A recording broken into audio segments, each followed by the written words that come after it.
Hello everyone, today I am going to discuss about the sample design. So in the last video I have discussed about what is sample design, what are the importance of sample design, what are the criteria of sample design and how we choose the sample, what are the important things we consider while discuss or while selecting the sample. In this video I am going to discuss about the technique of sampling. Let's start with the topic. When we discuss about the type of sampling design, basically there are two type of sample design. One is probability sampling and second one is non-probability sampling. And we discuss like on the basis of selection technique, one is unrestricted and second one is restricted sampling. In probability sampling, there are various methods we are using. In the non-probability sampling, we are using the different methods. In the probability sampling is also known as the random sampling. Random sampling means sabhi ka equal chance hai, everyone has a equal chance of selection. Probability sampling is also known as the random sampling or chance sampling. Under this sampling design, every item of the universe has an equal chance of inclusion in the sample, like every item has an equal chance of selection. Or this sampling technique use randomization to make sure that every element of the population get equal chance to be the part of the select sample. यानी कि अगर हम for example हम एक class का सर्वे कर रहे हैं, in that class they are 30 students, तो हम ये लेके चलेंगे कि हम अगर स्लिप के थ्रू बच्चों को सिलेक्ट कर रहे हैं तो सभी बच्चों का इक्वल चांस था वहाँ पे सिलेक्ट होने का. जैसे हमें 30 में से 10 बच्चे वहाँ पे सिलेक्ट करने हैं तो हम ये लेके चलेंगे कि एवरीवन 30 के 30 स्टूडेंट का इक्वल चांस था वहाँ सिलेक्ट होने का, किसी का भी स्लिप वहाँ पे आ सकता था. इसीलिए हम इसको रैंडम सैम्पलिंग और चांस सैम्पलिंग भी कहते हैं. These are the type of probability sampling like simple random sampling, systematic sampling, stratified sampling, cluster sampling, area sampling, multi-stage sampling. Now the non-probability sampling matlab in that sampling procedure which doesn't afford any basis for estimating the probability that each item in the population has of being included in the sample. यानी कि इसके अंदर ज़रूरी नहीं कि सारी की सारी आइटम्स ही वहाँ पे इंक्लूडेड हों, ठीक है. इन दिस लाइक सभी का इक्वल चांस नहीं है सिलेक्ट होने का. That is based on our judgement कि हमें किसका डाटा कलेक्ट करना है. जैसे अगर मैं कहती हूँ कि मुझे एक क्लास 30 स्टूडेंट हैं, उनमें उनका डाटा कलेक्ट करना है तो मैं अपनी कन्वीनियंस के अकॉर्डिंग सिलेक्ट करूँगी कि जो उस दिन प्रेजेंट है मैंने उनमें से डाटा ले लिया. ये नहीं कि सभी का इक्वल चांस है, मैंने अपनी जजमेंट के अकॉर्डिंग वहाँ पे डाटा कलेक्ट करना शुरू कर दिया. तो यहाँ पे choice considering the item remain supreme, यानी कि आपकी खुद की चॉइस, आप कैसे डाटा कलेक्ट करोगे. These are the type of non probability sampling: convenience, purposive, judgement, quota and snowball. Snowball कई बार प्रोबेबिलिटी में भी आता है, नॉन प्रोबेबिलिटी में भी आता है. That is depend upon the procedure also. अब हम बात करते हैं simple random sampling. That is a method of probability sampling. This is a first technique. Simple random sampling क्या कहती है? It is a sampling technique where every item in the population, यानी कि सारी की सारी आइटम पॉपुलेशन की has an equal chance of being selected, यानी कि सबका इक्वल चांस होगा वहाँ पे सिलेक्ट होने का. Here the selection of item completely depends upon the chance और by probability and therefore this sampling technique is sometime known as a method of chance. यानी कि सभी का इक्वल चांस है उसमें सिलेक्ट होने का. मैंने अभी आपको एक एग्जांपल दिया कि मैंने एक क्लास से डाटा कलेक्ट करना है और मैंने सभी का स्लिप बना के रख लिया और सभी की इक्वल चांस है वहाँ आगे आने का, यानी कि मुझे 10 स्टूडेंट वहाँ पे चूज़ करने हैं तो सबका इक्वल चांस है. ये नहीं कि मैंने अपनी कन्वीनियंस के अकॉर्डिंग बहुत टॉपर बच्चे मैंने वहाँ पे चूज़ कर लिए, सभी का इक्वल चांस था वहाँ, जिसका स्लिप निकलेगा उसको वहाँ पे चांस मिलेगा. It is use when we don't have any kind of prior information about the target population. ये मेथड हम वहाँ यूज़ करते हैं जहाँ हमें पॉपुलेशन के बारे में ज़्यादा पता नहीं होता है. अगर हमें पता हो तो हम अपने अकॉर्डिंग वहाँ पे डाटा को चूज़ कर लें. अगर हमें डाटा नहीं पता है कि how many person, what are the features of characteristics of that person, तो हम वहाँ पे क्या लेके चलेंगे कि हम वहाँ पे सभी को लेके चलेंगे और उनमें से हम वहाँ पे सिलेक्ट कर लेंगे. सेकेंड सैम्पलिंग की हम बात करेंगे under probability sampling, systematic sampling. Systematic sampling क्या हुआ? हमने एक सिस्टम बना लिया. जैसे हमने कहा कि हमने क्लास का हर थर्ड रोल नंबर लेना, हर लाइक ओड एंड इवन लेना है. हमने वहाँ पे ओड रोल नंबर्स क्लास के चूज़ करने हैं. लाइक हमने वहाँ पे सोच लिया फर्स्ट लेना है, थर्ड लेना है, फिफ्थ, सेवन, नाइन, इस ढंग से हमने डाटा को कलेक्ट करना है. तो सिस्टमेटिकली हमने वहाँ पे डाटा को लेना शुरू कर दिया. In some instance, the most practical way of sampling is to select every ninth nth item on a list, यानी कि हम वहाँ पे एक पर्टिकुलर हमने फिक्स कर लिया सीक्वेंस, यानी कि थर्ड हमने वहाँ पे इवन नंबर लेना है, ऑड नंबर लेना है, या एवरी थर्ड स्टूडेंट हमने रोल नंबर वाइज वहाँ पे सिलेक्ट करना है.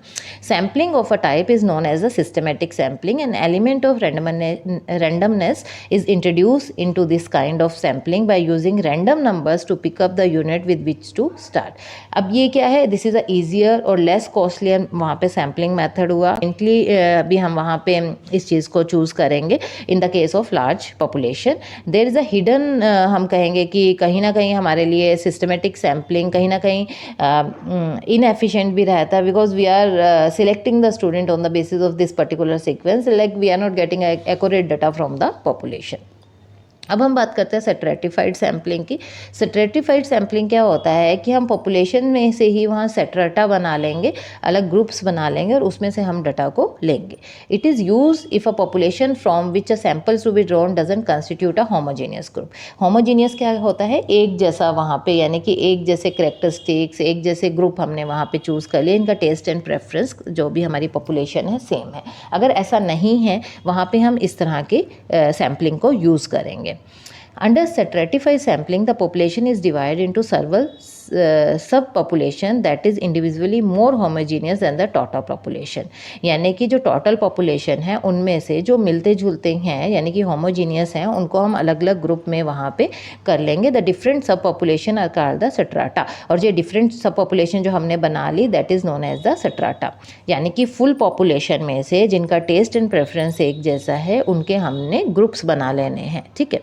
And then we select item from each stratum to constitute a sample. और फिर जो हमने ये तीन, जैसे फॉर एग्जांपल हमारे पास जो पॉपुलेशन था उसमें से हमने 3 ग्रुप बना लिए, फिर इन 3 ग्रुप से हम वहाँ पे सैंपल इकट्ठा करेंगे. We are able to get more precise estimation for each stratum, and by estimating more accurately each of the component part, we get a better estimation of the whole. यानी कि हमने क्या किया, यहाँ से हमें क्या मिलेगा, हमें डिटेल इन्फॉर्मेशन मिलेगी, रिलायबल इन्फॉर्मेशन मिलेगी. यानी कि पूरी जो पॉपुलेशन थी उसको हमने कई पार्ट्स में डिवाइड कर लिया according to the taste and preference of the people, और फिर उस पर्टिकुलर ग्रुप में से हमने सैंपल को चूज़ कर लिया. चूज़ तो किया हमने रैंडमली ही वहाँ से, ये नहीं कि हमने अपने अकॉर्डिंग चूज़ कर लिया, लेकिन हम क्या करेंगे, इससे हमें प्रिसाइज इन्फॉर्मेशन मिलेगी और पूरी डिटेल में इन्फॉर्मेशन वहाँ पे मिलेगी.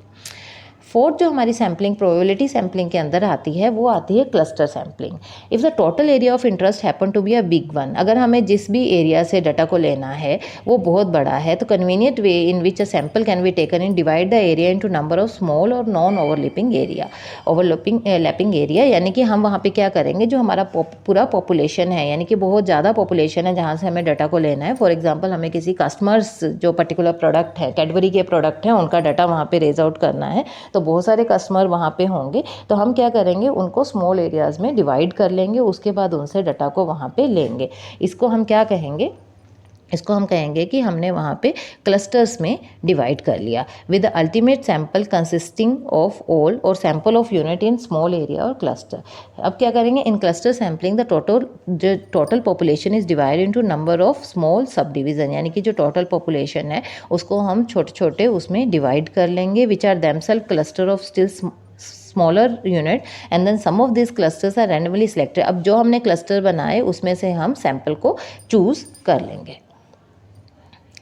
ठीक है. हमने क्या किया, हमने जो पूरी पॉपुलेशन थी, हमने ये नहीं कहा कि टेस्ट एंड प्रेफरेंस बेसिस पे बना लिए. जो स्ट्रैटिफाइड सैम्पलिंग थी उसमें तो हमने एक पर्टिकुलर होमोजीनियस ग्रुप बनाए थे. इसमें वैसे ही हमने पॉपुलेशंस को कई पार्ट्स में बांट लिया और हर पार्ट में से हमने रैंडमली सैंपल को चूज़ कर लिया. नेक्स्ट आता है हमारा area sampling.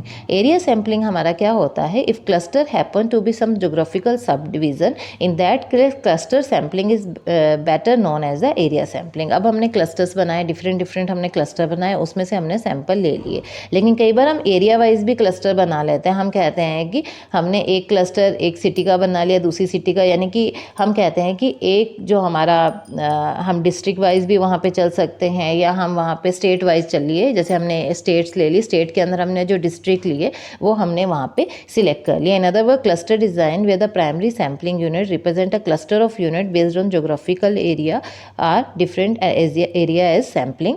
The plus and minus point of cluster sampling are also applicable to area sampling. यानी कि कई बार हम क्या करते हैं, हमने क्लस्टर बना लिया, क्लस्टर सैम्पलिंग के अंदर उसमें से हमने सैंपल ले लिया, लेकिन इसमें हमने एरिया वाइज वहाँ पे क्लस्टर बना लिया और वहाँ से हमने रैंडमली वहाँ पे सैंपल को ले लिया.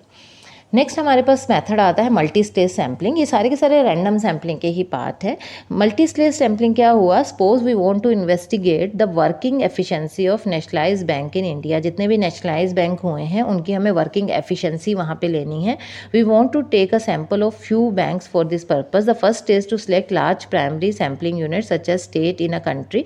सबसे पहले हम देखेंगे जो हमने स्टेट लेनी है, फिर उसके अंदर हम क्या करेंगे, डिस्ट्रिक्ट्स ले लेंगे, जिस and interview all the bank in the chosen district. This would represent a two-stage sampling. इसको हम two-stage sampling भी कह सकते हैं. Design with ultimate sampling unit being cluster of the district. If instead of taking a census of all the banks within a selected district, we select certain towns. अब क्या है, सबसे पहले हमने ये चूज़ कर लिया स्टेट हमने कौन कौन सी लेनी है हमें बैंक का, उसमें से हमने डिस्ट्रिक्ट ले लिया, डिस्ट्रिक्ट में से भी हमने वहाँ पे टाउन चूज. सभी डिस्ट्रिक्ट के सभी, अगर हम सभी बैंक्स का करेंगे तो 2 स्टेज सैम्पलिंग हो गया, लेकिन उसमें से भी हमने आगे टाउन चूज़ कर लिए, यानी कि ये हो गया 3 स्टेज हमारा वहाँ पे सैम्पलिंग हो गया. ठीक है. इसके बाद भी हम क्या करते हैं, taking a census of all. अब हम उस टाउन के सारे बैंक्स नहीं लेके हमने उसमें से भी कुछ बैंक चूज़ कर लिए, तो ये क्या हो गया, मल्टी स्टेज रैंडम सैम्पलिंग. यानी कि हमने कई सारी स्टेज इसमें लगाई. यानी कि सबसे पहले हमने इंडिया में से कुछ स्टेट चूज़ की जिनके बैंक्स का हमें सर्वे करना है, उसमें से डिस्ट्रिक्ट चूज़ किए, उसमें से टाउन चूज़ किए, टाउन में से हमने वहाँ पे बैंक चूज़ किए, तो ये हो गया मल्टी स्टेज सैम्पलिंग. लेकिन हमने रैंडमली ही डाटा लिया है, सभी का इक्वल चांस ही था वहाँ पे सिलेक्ट होने का. Like this is a example. First हमने क्या किया, हमारा जो टोटल पॉपुलेशन था, पॉपुलेशन के बाद से हमने उसको कई कैटेगरीज में वहाँ बांट लिया, यानी कि क्लस्टर बना लिए, क्लस्टर में से शॉर्ट क्लस्टर बना लिए एक जैसे फिर से, और फिर हमने वहाँ पे आइटम चूज़ करना शुरू कर दिया. तो स्टेज बाय स्टेज हमने यहाँ पे डाटा को कलेक्ट किया है. अब हम बात करते हैं type of non probability sampling, यानी कि everyone not having a equal chance of selection. That is depend upon the researcher mind setup कि उसको कौन सा सैंपल वहाँ पे चूज़ करना है, लेकिन सभी का इक्वल चांस नहीं है. फर्स्ट है कन्वीनियंस सैम्पलिंग. कन्वीनियंस सैम्पलिंग क्या है, it involve the sample being drawn from the part of the population that is close to hand. यानी कि जो पॉपुलेशन आपके नियर बाय है आपने उसी में से डाटा को चूज़ कर लिया. Here the sample are selected based on the like जो भी आपके नज़दीक है, जो भी आपको अवेलेबल है, आपने वहाँ से डाटा ले लिया. This method is use when the sample is rare और वेरी, हम कहेंगे कॉस्टली हमें वहाँ पे लग रहा है. जैसे हम कहते हैं कि we are like I have to like a research on the managers of private banks whether they are satisfied or not. In this the like when we talk about the manager they don't have time, तो हम अपनी convenience के according अपनी state अपने district में से वहाँ पे चूज़ करेंगे, उनसे जाके डाटा को कलेक्ट करना शुरू कर देंगे. Researcher prefer this during the initial stage of survey research as it quick and easy to deliver the result. और जैसे हमने कहा कि हमें ये पता लगाना है कि मार्केट के अंदर डाबर के कितने कंज्यूमर्स हैं या कस्टमर्स हैं, तो अपनी कन्वीनियंस के अकॉर्डिंग हम किसी से भी पूछ लेंगे according to our convenience. That is not a random selection कि everyone have a equal chance. According to your convenience you go and collect the data and this is a quick method for collection of data. Second है purposive sampling. पर्पोसिव sampling जो हमारा purpose होगा उसके according हम वहाँ पे data को लेंगे, सिलेक्ट करेंगे. Select from population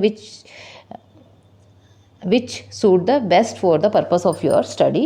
If we want to understand the thought process of people who are interested in pursuing master degree, then the selection criteria would be, are you interested for masters in.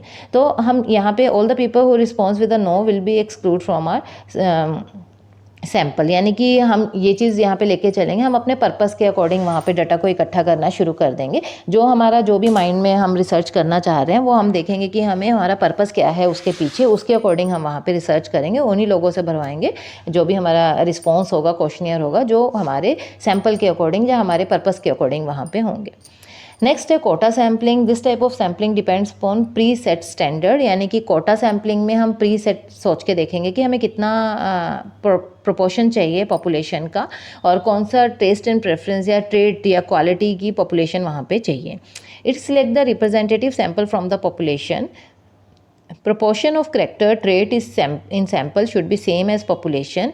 ये होना चाहिए कि जो भी हम choose कर रहे हैं एलिमेंट्स आर सिलेक्टेड लाइक जब भी हम बात करेंगे तो हम वहाँ पे फिक्स कर लेंगे। जैसे हमने एक पर्टिकुलर एरिया का स्टडी करना है तो हम वहाँ पे कोटा फिक्स करेंगे कि हमें इस एज ग्रुप के पर्सन्स वहाँ पे चाहिए। जहाँ हम कहते हैं हमारी पॉपुलेशन में से हम कहते हैं कि 45% फीमेल हैं और 55% मेल होने चाहिए हमारे डाटा के अंदर, ठीक है। If our population is 45% of female and 55% of male, then our sample should reflect the same percentage of male and female. तो हमने वहाँ पे कोटा फिक्स कर लिया कि हमें कितना डाटा किस कैटेगरी, जैसे हम कहते हैं कि यंग पर्सन से हमें इतने % डाटा चाहिए, किड्स से इतना चाहिए, ठीक है, और ओल्ड एज पर्सन से हमें इतना चाहिए, तो हम वहाँ पर फिक्स कर लेंगे। लेकिन वहाँ पर हम रैंडमली सिलेक्ट नहीं करेंगे, हम अपनी कन्वीनियंस के अकॉर्डिंग वहाँ पे डाटा को सिलेक्ट कर लेंगे। नेक्स्ट आता है स्नोबल सैम्पलिंग। स्नोबल सैम्पलिंग क्या होता है, जब हम रेफरेंस टू रेफरेंस बेसिस पे वहाँ चलते हैं। This is also known as the referral technique भी हम इसे कहते हैं। This technique is use in a situation where the population is completely unknown and rare. जब हमें पॉपुलेशन का नहीं पता है, जैसे हमने बैंक से कंज्यूमर का डाटा वहाँ पे फिल कराना है या हमें किसी और ऑर्गेनाइजेशंस का डाटा फिल कराना है, हमें नहीं पता कि how many customers are there, we are not having a list, तो हम रेफरल बेसिस पे जाएंगे। यानी हमने एक से क्वेश्चन पूछा, उसने हमें 2 रेफरेंस दे दिया, हमने उनसे पूछा, उन्होंने आगे हमें रेफरेंस दे दिया।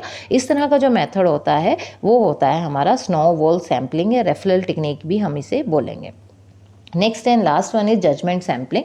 जजमेंट सैम्पलिंग क्या है, it's a non random sampling, यानी कि this is not everyone not having equal chance of selection. तो यहाँ पे नॉन रैंडम सैम्पलिंग टेक्निक है where in the choice of sample item depend upon the investigator knowledge and professional judgement. उसके ऊपर depend करेगा, यानी कि इन्वेस्टिगेटर चूज ओनली दो sample item which he feel to be best representative of the population, ठीक है। अब उसको लगता है कि ये है जो पॉपुलेशन को वहाँ रिप्रेजेंट करेंगे, उनको वो चूज़ करेगा, अपनी जजमेंट के अकॉर्डिंग वहाँ पे डिसीजन लेगा।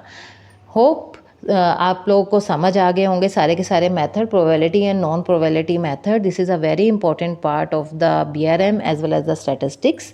Thank you, thanks a lot.